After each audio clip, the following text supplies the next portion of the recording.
Attention, là, maintenant, tout de suite, c'est un événement de taille pour tous les fans de l'andouillette farcie, puisque Steven Seagal, quoi, le plus grand kéké de la planète, le champion toute catégorie du brisage de roubignoles et accessoirement mascotte éternelle d'Opération Frisson, revient en force cette semaine, pas avec une petite série Z toute pourrie qu'il a tournée en Tchécoslovaquie, mais avec son chef-d'œuvre terminé que dans sa grande mansuétude, Cinéma Frisson diffuse, rien que pour me faire plaisir.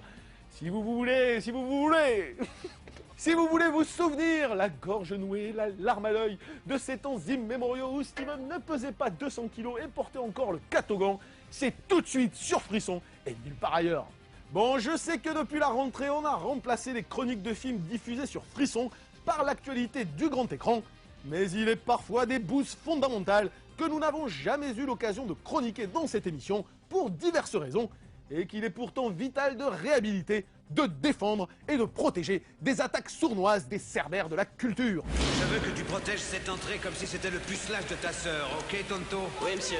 Terraminé, qui narre le récit initiatique d'un gars du pétrole se vengeant de ses employeurs après avoir été sauvé par des Esquimaux, en fait partie et s'inscrit comme une date charnière dans la filmographie de Steven. D'abord parce que le film représente encore l'apogée de sa carrière. Sorti en 1994, Terraminé fait suite au carton surprise de Piège en haute mer qui place Steven dans les bonnes grâces d'Hollywood. Du coup, le bonhomme bénéficie d'un budget mouse, se paie des lieux de tournage luxueux et s'offre des stars comme le génial Basile Polidouris à la musique ou Michael Caine en bad guy qui cabotine à mort. J'en ai l'impression.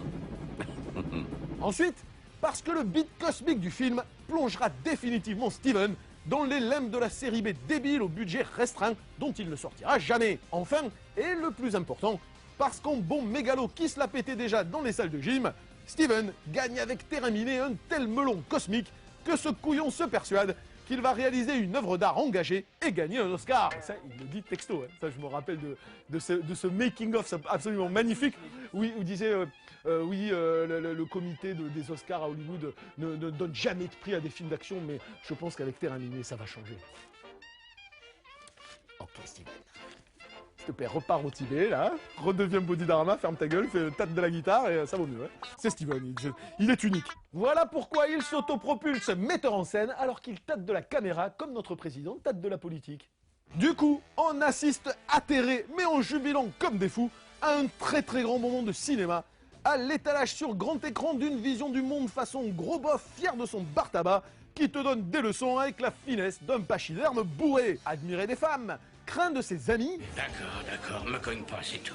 Steven crapote pour jouer au dur, pète la gueule aux gens qui n'aiment pas les Esquimaux et va apprendre le chamanisme pour se battre contre les méchantes industries du pétrole.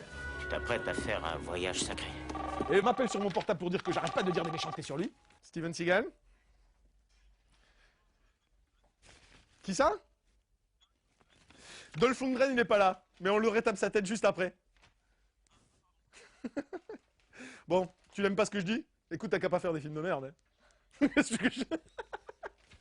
Mais après un trip hallucinogène ou, attention la symbolique qui tue, il doit choisir entre Miss Antarctique et un laideron grabataire, on aurait pu croire que son combat deviendrait spirituel et pacifiste. Mais non, c'est bien mal connaître l'homme aux coronesses les plus grosses de la galaxie. Pour Steven, communier avec la nature, ça se limite en s'envoyer en l'air avec la bimbo de la tribu et péter la tronche de second couteau débile dont un Billy Bob Thornton à ses débuts. Alors ça, la scène avec Billy Bob, elle est géniale, mais elle est géniale surtout en français, toi. Et quand la crosse est sortie, ça fait mec qui a pas de couilles, toi aussi.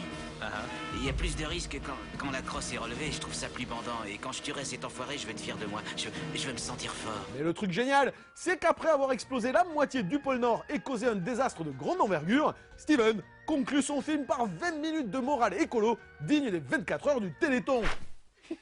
Fais gaffe, sinon je te fais le moulinet dans le vide. La grande tactique de Steven. Bon alors, prêt, monsieur Grosse-Couille? Je suis prêt. D'accord. Faut être plus rapide, plus rapide. C'est à toi de cogner, alors vas-y, mets le paquet, mon pote. Eh, relève-toi, allez! Mais relève-toi, t'as pas de couilles, hein. Lui, c'est un homme, un vrai. Et moi, je suis une chochotte. Alors ce qui était génial, c'est que ces films, ils sortaient à l'époque, nous on allait les voir, quoi. T'avais des gamins de 12 ans, alors qu'aujourd'hui, c'est bon, quoi. King Kong, c'est... attention, ce film peut heurter la sensibilité des jeunes spectateurs. Non, mais attends, non, mais je crois que je rêve, hein. Maintenant, ils vont bientôt interdire les chroniques de Narnia aux moins de 18 ans. Non, mais faut arrêter, quoi.